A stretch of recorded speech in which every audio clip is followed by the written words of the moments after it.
Something strange happens on the first day of every year, and almost nobody talks about it. Millions of people wake up, look at their bank accounts, and make a silent promise to themselves. They set financial resolutions. They vow to save more, spend less, and finally take control of their future. Yet by the second week of February, over 80% of these people will have quietly abandoned their goals. You might think this is a failure of willpower, but it is not. Your financial failure is highly predictable. In fact, it is bankrolled. The truth is, the traditional goals you were taught to set at the beginning of the year are designed to keep you trapped. They are built on a hidden architecture that ensures you never actually build wealth. Subscribe if you want to understand more hidden patterns like this.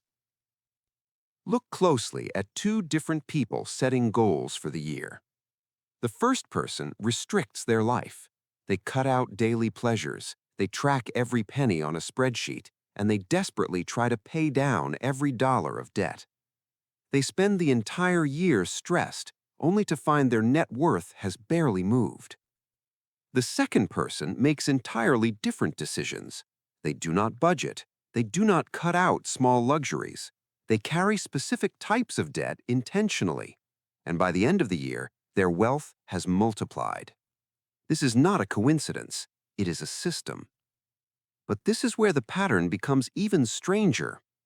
The first person is following the exact financial advice promoted by society, by banks, and by mainstream media.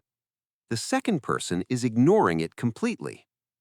To understand why, we have to look at the 5 standard money resolutions everyone makes and the invisible traps hidden inside them. The first traditional resolution is to save more money. On the surface, this sounds responsible. Since childhood, you've been told that a growing savings account is the ultimate measure of financial security. But the real system hides one level deeper. When you place your money in a traditional bank account, it does not sit in a vault. The bank immediately takes your money and lends it out at a higher interest rate. They use your capital to generate yield for themselves while paying you a fraction of a percent. At the same time, the invisible force of inflation silently drains your purchasing power. If inflation runs at 4% and your savings account pays you 1%, you are quietly losing 3% of your wealth every single year. The system relies on you believing that saving is a virtue, because the longer your money sits idle, the more the system profits. This is the part almost nobody realizes. Wealthy individuals do not save money, they deploy it. So your first new goal for the year is to stop saving and start building a capital deployment system. Instead of letting your money decay in a vault, you must assign every dollar a job. You must convert cash into assets that hold value or produce yield. Real estate, index funds, digital businesses. Cash is a tool for transferring value, not storing it. Once you see your money as employees that need to be put to work, the illusion of the savings account breaks forever. But this brings us to the second and perhaps most common resolution of all. I will stick to a strict budget. Every January, millions of people download budgeting apps. They meticulously categorize their groceries, their gas, and their subscriptions, and almost all of them fail. They fail because traditional budgeting relies on a fundamental misunderstanding of human psychology. It relies on willpower, and willpower is a finite resource. Psychologists call this cognitive depletion. Every time you force yourself to say no to a purchase, you burn mental energy.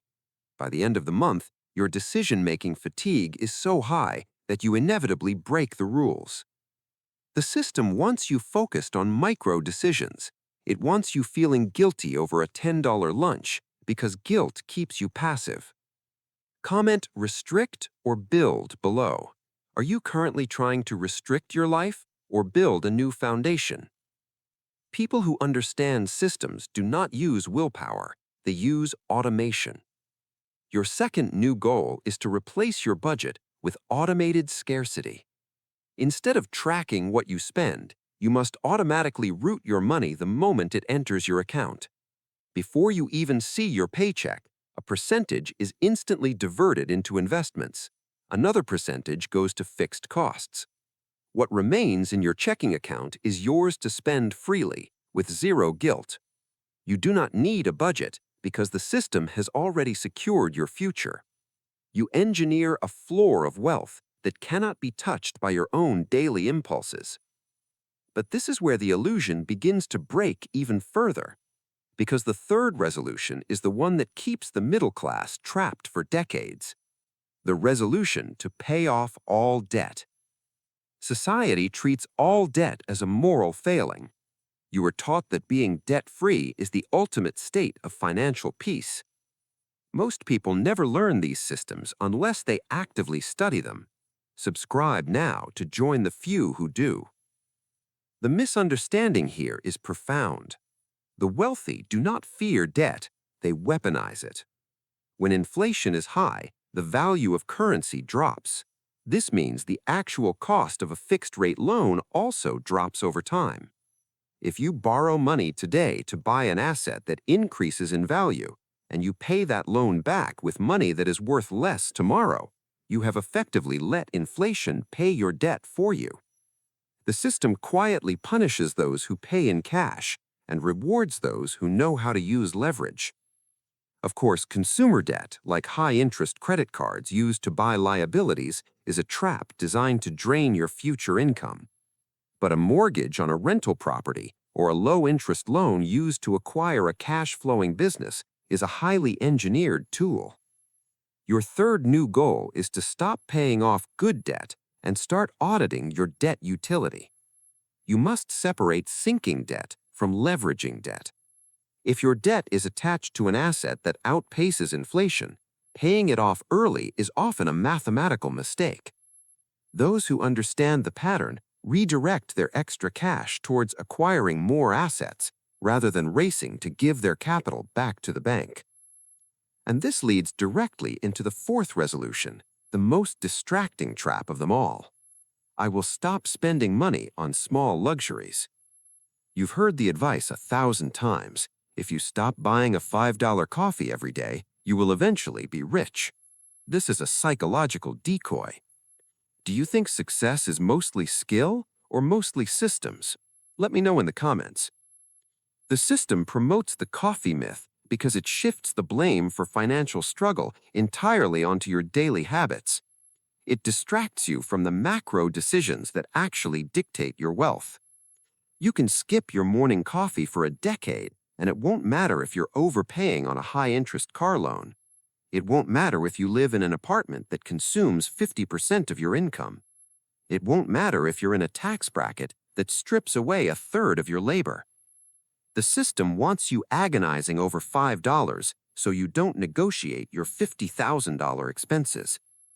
Your fourth new goal is to ignore the microtransactions and ruthlessly optimize the big three: housing, transportation, and taxes. These three categories consume the vast majority of human income. If you house hack or negotiate your rent, if you drive a reliable vehicle that does not require endless financing, and if you structure your income to legally minimize your tax burden, you have won the game. Once you optimize the big three, you can buy as much coffee as you want. The wealthy focus on the heavy levers, while the masses are kept busy sweeping up pennies. But even if you optimize everything, you will eventually hit a ceiling, which is why millions of people make the fifth and final resolution. I will make more money this year. At first glance, this is a perfect goal. More money solves most financial problems. But the trap lies in how people attempt to make it. When the average person decides to earn more, they try to trade more time for money. They ask for overtime, they take on a second job, they push for a promotion that requires them to work weekends. They fall into the linear income trap. But this is where the pattern becomes dangerous. Your time is strictly capped. You only have 24 hours in a day. If your income is directly tied to your hours, Your wealth has an unbreakable ceiling. Worse, as you earn more linear income, the system pushes you into higher tax brackets, meaning you work exponentially harder for diminishing returns. Comment time or money below. Which one are you currently sacrificing the most? People who understand systems do not try to make more money. Your fifth new goal is to decouple your time from your earning potential. You must build or acquire systems that earn whether you are awake or asleep. This is called asymmetrical leverage. It involves creating digital products, investing in dividend-yielding stocks, writing software, or building an audience. You put the time in once, and the asset generates revenue infinitely. The system relies on you renting out your hours. It functions perfectly as long as millions of people can continue to trade their irreplaceable time for a depreciating currency. To break free, you must transition from a wage earner to an asset owner. When you look back at these 5 traditional resolutions, a clear picture emerges. Saving your money, budgeting your pennies, fearing all debt, agonizing over daily coffee, and working longer hours. These are not the behaviors of the wealthy. These are the rules designed for the working class. They are the invisible fences of the modern economic matrix. They keep you safe, they keep you predictable, and they keep you exactly where you are. Most people spend their entire lives reacting to this system. They wake up every January, make the exact same promises, fall into the exact same psychological traps, and wonder why the world feels so difficult. But a few take the time to understand the architecture around them. They replace savings with deployment. They replace willpower with automated systems. They replace fear of debt with calculated leverage. They ignore the distractions of frugality to focus on massive structural shifts. And they stop trading time for a paycheck, choosing instead to build